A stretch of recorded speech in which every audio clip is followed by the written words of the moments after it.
Star Wars Battlefront 2. It's had a bit of a resurgence. It's actually got people playing it now. So let's take a look at what it's like playing with other people in this game. Before we jump into it anyway, I just want to go over the menu system and just show you how the game kind of works with character progression. So this game first released at the end of 2017.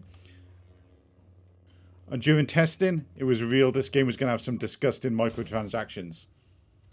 Luckily, the player base revolted, and I guess EA decided against it and removed them all during launch.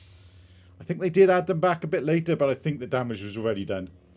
Let's quickly look at the different game modes. There's multiplayer, co-op, and single player.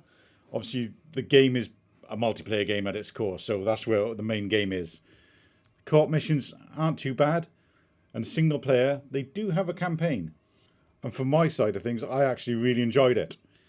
People did complain about it. They said the story was a bit too obvious. It was, and so on, blah, blah, blah. People like to moan about everything, but I enjoyed it for what it was. It wasn't what the game was going to be about. The game is a multiplayer game.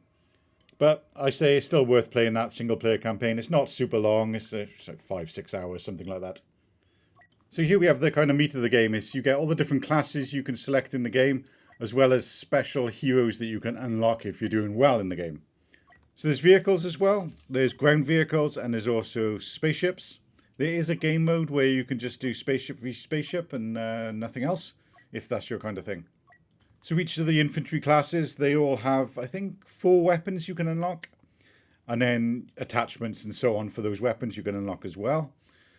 But the main thing is the skill cards you get with them. Now the skill cards add a lot of depth to the different classes of the game.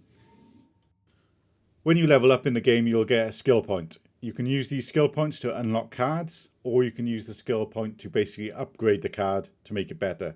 I think most cards have four levels, and obviously each stage they get better. And that is one downfall you'll see jumping into this game as a new player at the moment. You'll be fighting against people that have probably unlocked everything already, and they've got everything maxed out, so it can be hard sometimes to fight until you level up a bit. But that can be said about any of DICE's multiplayer games. But, starting out, you'll level up pretty fast anyway, so you'll get some decent unlocks before long. Yeah, jumping into the game modes a bit more. Single player, you got your campaign, you got instant action against AI and arcade against AI as well. Again, you probably won't touch these other than the campaign if you want to get into that. Co-op missions can be fun with some friends. They're not too bad. There's the decent selection here to work through. And I think there might be some unlocks that you get from doing them as well, but I can't remember now. You'd have to double check. As for multiplayer, you get the main key ones here that they show, which is Supremacy, which is basically catch the flag. Heroes and villains is just the heroes fighting each other. And then we've got more options under here, which we'll have a look at now. Under the more section, we get the Galactic Assault, which is one that most people like. It's basically you kind of doing an objective, so it's like sometimes you'll have an AT-AT that you kind of got to escort while the other team is trying to take it out, stuff like that. But it's quite a lot of fun. And then you get Blast, which is just close quarters infantry fighting and nothing else, and you've got a few other game modes like the Starfighter Assault and so on. But there's quite a different selection here, and I think okay, enough about talking about the menu system. Let's just jump into a Supremacy game to see what it's like. You get to choose, the age you want to play the game in. I mean, I think I'm just going to stick Rebellion here because it's my favourite time period. Probably the same for everyone else as well. Like other similar games by this company, when you first join a match, you get to select the kind of class you want to be. And you basically wait until there's enough players for the match to start. I'm going to go with the Officer class here. It's the one I've played the most, the one I got the most unlocks with. As you can see here, I've got quite a few different guns already unlocked and a few cards already unlocked for the class. You can also change your appearance here. These are also additional unlocks when you level up and so on. You'll get the different unlocks as you progress through the game. Today we bring Imperial justice to the Outer Rim. The rebels causing trouble here on Tatooine will be swiftly dealt with. In this game mode, when you first start a brand new match, you all start in the same place and you all kind of got to rush and capture the points because, yeah, this is basically capture the command points and hold them. And the longer you hold them, the more points you gain, and the faster you win the match. And as you can see from the offset, this game does look amazing still. Considering how long ago this was released, I think it's probably still up to AAA standards of today. And on the top left, I got my FPS.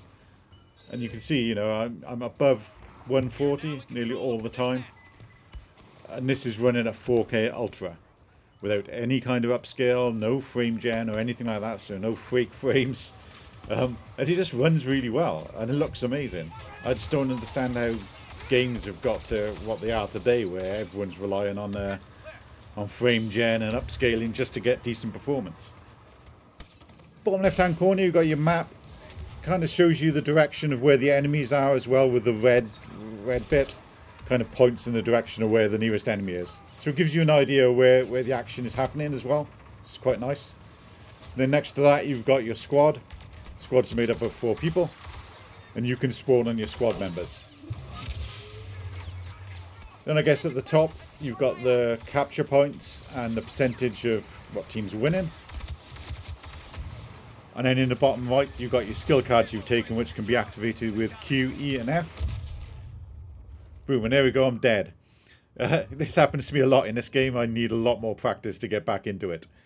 But it's only an arcade shooter, so, you know, you can get back into the fight really fast. And as you play the game and you kill people, you get points, and you can unlock special kind of classes. This is one of the special classes that I've just quickly unlocked. But I kind of immediately die. The special classes will have like slightly better weapons. And I guess defenses and different skills as well. So there are a few different special classes you can unlock there, as you can see, as you play the game. But there's also heroes as well. So if you do really well, you'll get a chance to use a hero class. So you get to play as Darth Vader, Yoda, or Luke Skywalker, or whatever, you know. It's quite nice. Those characters are really powerful, but they cost, you know, you have to do really well in the game to be able to use them. We'll quickly take a look at one of the ground vehicles. I've managed to unlock the AT-ST here. I could have gone with a starship. I could have gone with a TIE fighter or a TIE bomber, but I'm never great at flying with a mouse and keyboard. Anyway, there's a different selection of ground vehicles depending on the map you're on. This one you get the AT-ST, and it's a pretty hard thing. People need to take it down with other vehicles or with anti-tank weapons, basically. I'm kind of failing at taking out that ship there, but you can take out fighters without any issues. But yeah, this thing is a beast. If you don't get taken out fast, you're going to cause a lot of problems. I know, I managed to actually do enough damage, but he just crashes. But I claim that as mine. And yeah, as you can see, these guys, they don't have much to damage me with at the moment, so I'm kind of just free reign here, so I can kill anyone that comes along.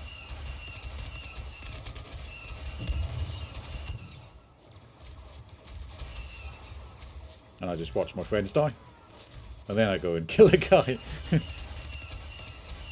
Oh well. Eventually they managed to kill me in this thing, but it was after, I mean, I must have had like a 25 or maybe 30 kills with it. So yeah, it's pretty bloody good. But yeah, there I go. And then here I want to take a quick look at what it's like with the FPS mode, and we'll do Galactic Assault this time to make it a bit different. Like I said before, this one's kind of the objective-based mode, where you've got to do a specific objective to win the game. So in this game mode as well, you all start in the same place. And this is the objective mode, like I mentioned, so we've got to kind of defend these points from the enemies.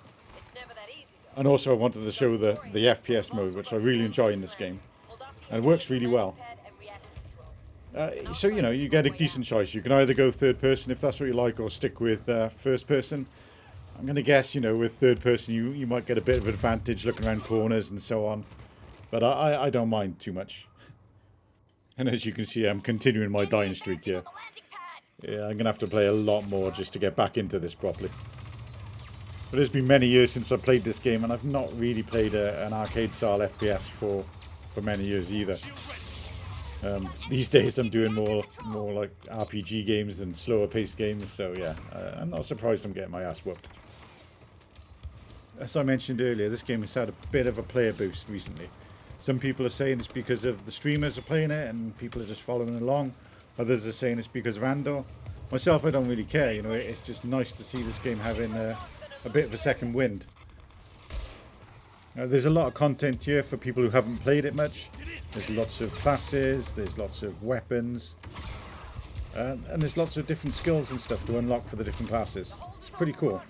There's also, you know, the hero classes that we haven't really looked at here, but there's Darth Vader. And the hero classes are pretty tough, so yeah, it adds something else to the game. The game is still relatively expensive on Steam, and I guess on the EA store as well. But I'm pretty sure the CD key sites, you know, they'll have this really cheap. I'd only recommend using ones you know and trust, so, you know, just have a look around. Now, the game's not had any new content for a long time. You know, it's not under development anymore. I think they probably stopped supporting it. There are some issues. When you first try and start the game up, sometimes it takes a while to actually be able to log into the EA service for the game, so you have to retry quite a few times. I'm guessing it's just a capacity issue. They weren't expecting this many players back in the game. Now, the other technical issue I can think of is DX12. It was never fully implemented properly in this, so I'd say stick to DX11. I was getting graphical issues with DX12, so I swapped to DX11. It still looks amazing. You get your standard kind of aimbot type things you get with all DICE games, but streamers have also noticed some other things. People are able to actually manipulate games, lag them out, or kind of force players into like a free camera mode.